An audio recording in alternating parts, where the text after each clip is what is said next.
Hello everybody, welcome back to Reading with Mr. White, with me, Mr. White. We are still reading The Nowhere Emporium by Mackenzie. We are on to chapter 2 today. So, before we do that, we need to have a quick 15-second recap. Is there a clock here? There should be. Right, 3, 2, 1... go. Last time we read chapter 1, we met a boy called Daniel Holmes. He was on the run. He was running away from a bully from the local children's home called Spud Harper and his gang. He ran and hid in a shop.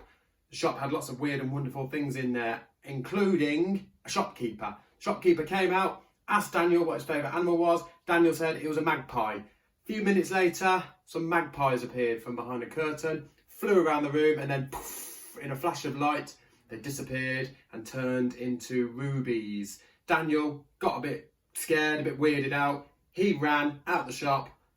That was pretty much it. 15 seconds? Maybe. Who cares? Let's go.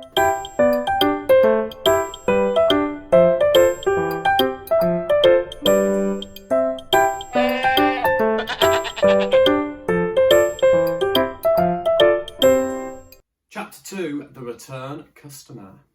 Daniel returned to the shop the very next day. He couldn't help himself. On reflection, he felt silly for rushing out in such a panic. Now he'd had time to think, he supposed what he'd seen must have been a clever trick, an illusion and nothing more. But he found himself desperate to know exactly how the owner of the shop had made those magpies seem so real. He spent breakfast trying not to look at Spud Harper, who made threatening gestures at him across the dining hall for the entire meal. Slipping out during the rush after breakfast was easy. Lost in the flow of the crowd, Daniel darted along the kitchens, where the back door was always open to let out the reek of chef's cooking. The world was bathed in Sunday sunshine, the sky endless blue. Daniel retraced his steps from the previous trip, passing the butcher shop, breathing the smell of sawdust and raw flesh, and found himself back in the gargoyle-lined street. For a moment he was worried that he'd dreamt the whole thing, but then he saw black bricks glistening in the light of the sun, and a grand arched doorway and golden sign. The Nowhere Emporium. The closed sign was still displayed in the door. Daniel stared at it, arguing with himself, knowing that he shouldn't try to enter.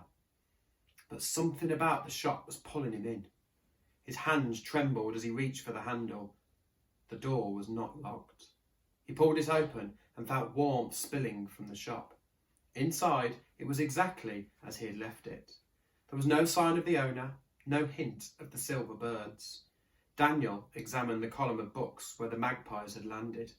Then, treading softly, he made his way towards the red velvet curtain, to the spot on the floor where the birds had fallen and smashed into rubies. The light in the place was dim. He had to drop to his knees to inspect the floor. Not a single ruby anywhere. The velvet curtains flapped and Daniel found himself staring at a pair of grey leather shoes. He looked up into eyes the colour of angry thunderclouds, eyes that did not leave him, not even for the briefest moment. Silence. The shop owner's brow furrowed. He rubbed at his temples. He opened and closed his mouth several times, but no words escaped. He blinked, turned round and retreated through the curtain.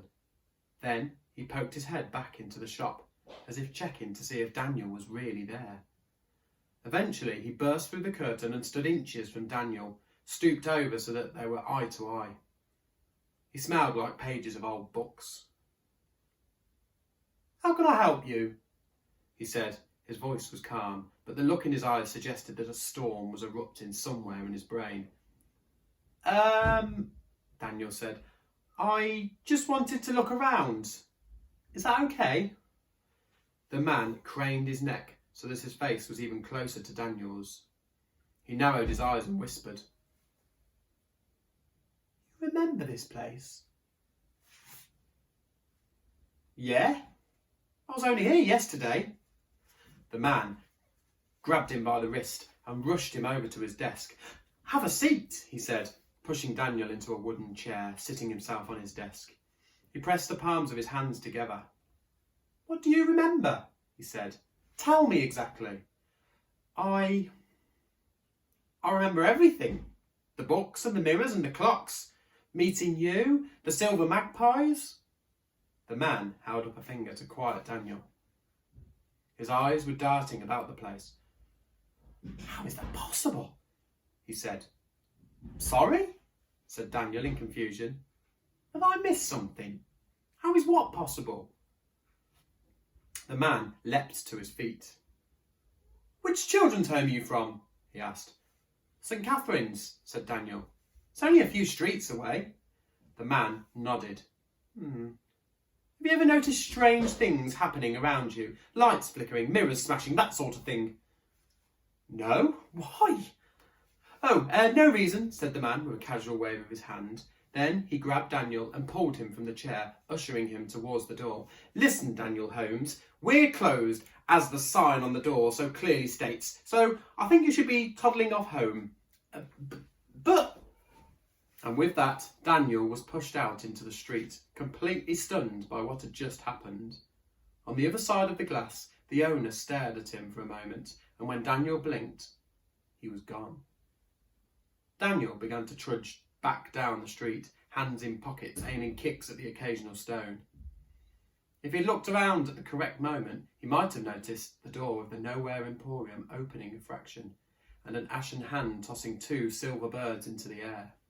He might also have noticed that these birds flew from rooftop to rooftop, perching on stone angels, watching his every step as he made his way back to St. Catherine's.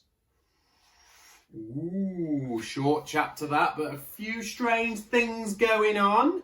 So the shop owner seems really surprised that Daniel's come back. If you remember, back in chapter 1, he said something, didn't he, about repeat customers being very rare. So he seemed quite shocked that Daniel came back into the shop, started asking him lots of questions, didn't he? Why do you think that might be? Don't forget to comment below and let me know what you think.